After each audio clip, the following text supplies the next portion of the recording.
we have 3 women here who are early movers and shakers. We have Gloria Sandoval, and she will be followed by Beckie Masaki and then by Alva Moreno. Gloria is the Chief Executive Officer of STAND for Families Free of Violence. She has served in executive positions of agencies dedicated to ending violence against women for 30 years. In the 1990s, Gloria also served as the president of the board of directors of what today is Casa. Please join us, Gloria.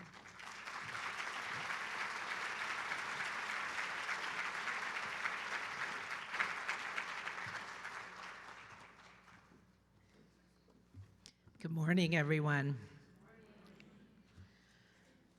Talk about being inspired by progress and united by purpose. 40 years ago at these national conferences, we would have been ecstatic if we had 500 attendees. And here we have 1,500 of you.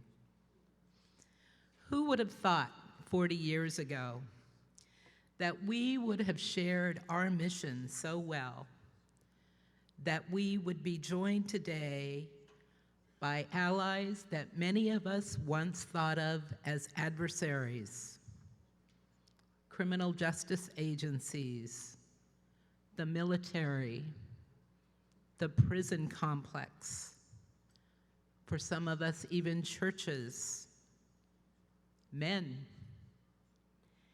and even the politicians, all the way up to the White House. I noticed this morning that the White House has posted a new anti-rape video on Facebook. That would have been unheard of 40 years ago. Even though we didn't have Facebooks, they wouldn't have put it in the newspaper even. How amazing this is, and how proud am I to be with you today. I saw that video and it gave me goosebumps. Not because I was just so much younger, but because all of the good work that we have done together. I'm so proud to know that I have spent the last 40 years with you building this movement. I'm also so proud and inspired to see the next generation in the audience. The folks that look as young as I did when I started this work. So many things have changed, and yet so many things remain the same. Some of the controversies we faced 40 years ago are still challenges for us today. But we in the anti-rape movement have never been afraid to face those challenges. It is what gets us to this place. Think about how we still face the challenges of the institutionalization of the movement, the role of men in the work. And what do we do about the fact that we know that men, the elderly, the disabled, the LGBTQ community are also sexually assaulted? People today still have trouble using the word rape. I remember when I was running the Rape Crisis Center and answering that crisis line, when I said Rape Crisis Center, people would say, Red Cross? We still have trouble defining how we meet the needs of people of color.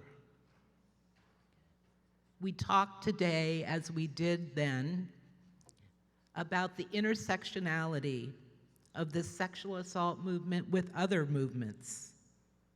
The field of domestic violence, for example.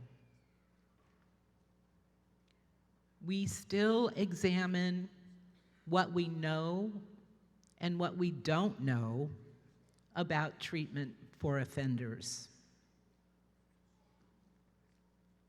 If there's one thing I've learned in all of my years that I'd like to share and leave with you today, it's the fact that we know now that things are not as good or bad or black and white as we might originally have thought. The whole notion of being trauma-informed is changing us for the better. Understanding that the intergenerational cycle of abuse is based on the fact that most often offenders have been victimized themselves gives us new inspiration, new purpose. I want to leave you with the fact that I want us all to carry on this great work. It will, in fact, change the world. Oslo con ganas.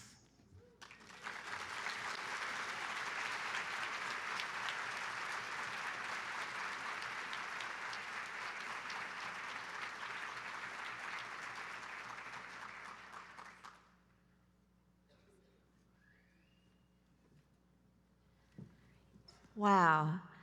I'm Becky Masaki, and I wish that you could stand up here and see you all. Thank you.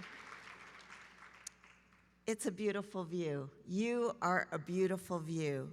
You, over 1,500 people strong, from diverse locations across Puerto Rico, Virgin Islands, East Coast, yeah, shout it out.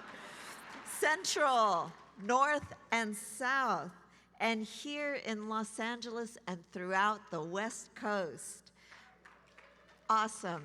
And keep going across the Pacific Ocean, which we can see from here, and keep traveling across is to Hawaii, Guam, Northern Marianas, American Samoa, yes. You know, geographically, people-wise, in so many ways, yes, we all, you all, represent and fill more than half the world, the oceans, and the sky. Each of us has diverse culture, and we are on the great continuum of gender spectrum. And we are parts of families and chosen families and communities that have a rhythm. We open with the mariachis, lindas mexicanas, so awesome. Each of us has a rhythm, a song, a dance, art, creative expressions that emanate and resonate from within each and every one of us.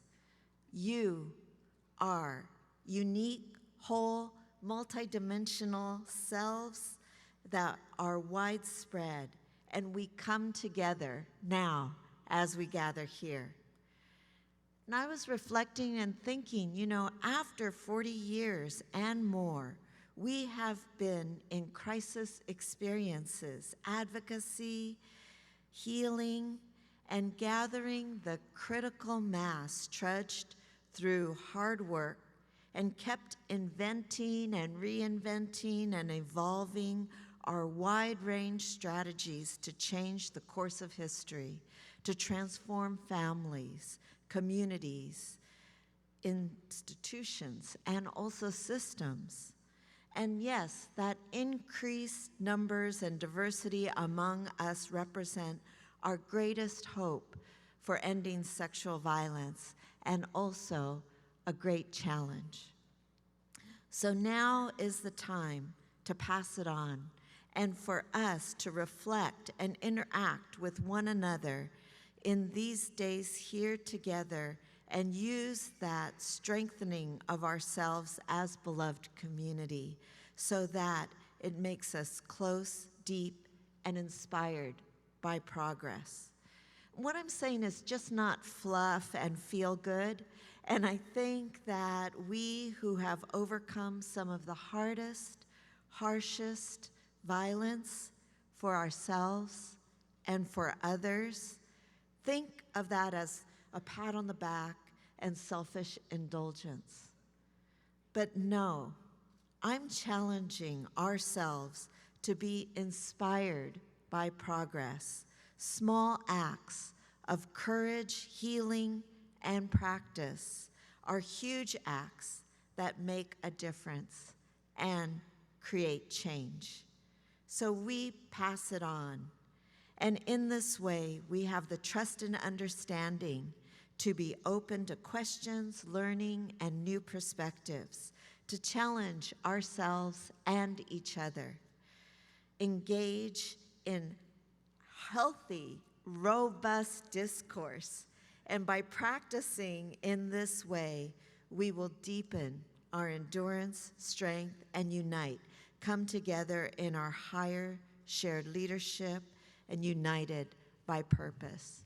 And you know, this is not easy. It's hard.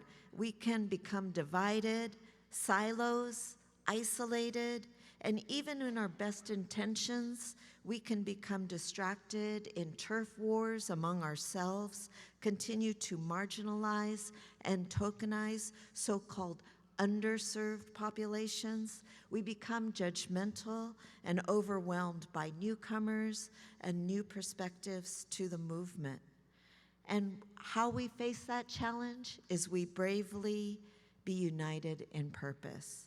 We can make breakthroughs through silos and create interconnections. We do not have to be afraid to go deeper and broader, to make linkages and collaborations across issue areas. So when the work is overwhelming and we are fragmented, it's hard to see the value of being interconnected and being in mindful and courageously self-reflective. Yet that is the very key to transcending the violence. So in ending, let's make in my ending here to you, let's make the interconnections. It's my ending and your beginning, that we are gonna make the connections between all forms of violence, war, gang violence, sexual violence, domestic violence, child sexual abuse, elder abuse, and the violence of homophobia, transphobia, racism, sexism, anti-immigrant isms, poverty, and all the many ways that we people can hate and divide ourselves from one another. We need to understand the roots of violence and the abuse of power and practice interconnection and intergenerational through line. We're making the connections for deeper understanding and diversity across space, perspective, and time. Attention to transcend from the love of power to the power of love. Thank you all, and I look forward to our time together.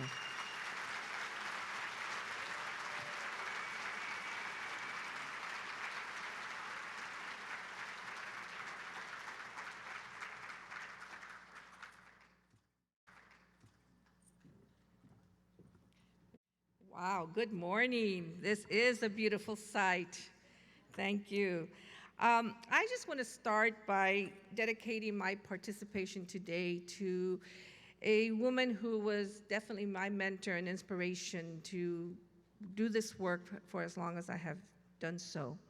Her name is Irene Reez. Irene was the founder of the East LA Rape Hotline, and she just passed away in June, and it was a big loss. She was one of the founders, now known as the East Los Angeles Women's Center.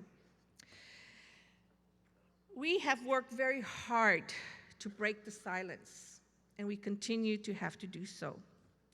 I was inspired by great individuals who were committed to leadership and mentorship. And I learned that my responsibility is to continue that mentorship and creating and sharing leaders. By paying it forward, we become stronger and we create a space that continues to be safe and continues to have a voice. We have to continue to move each other forward. It didn't just start by a few of us in that video. It continued so that we could create and be with a room this large. Remember, we are responsible for taking that stance. Rape, sexual assault, whatever you want to call it, it is what it is. It is unacceptable. Remember the messages from our legacy video. Now it's time to pass it on. Know when it's time to pass the torch. Never give up. Move on. Never forget your value. I wish you all a very successful and fulfilling next 3 days. Go out there, listen, share, and learn. Most importantly, never give up. Continue moving this movement forward. You are the inspiration that keeps the progress moving, and we are all united by purpose. Never give up. Go out there and let them know who we are and what we're going to do and what we're not going to take.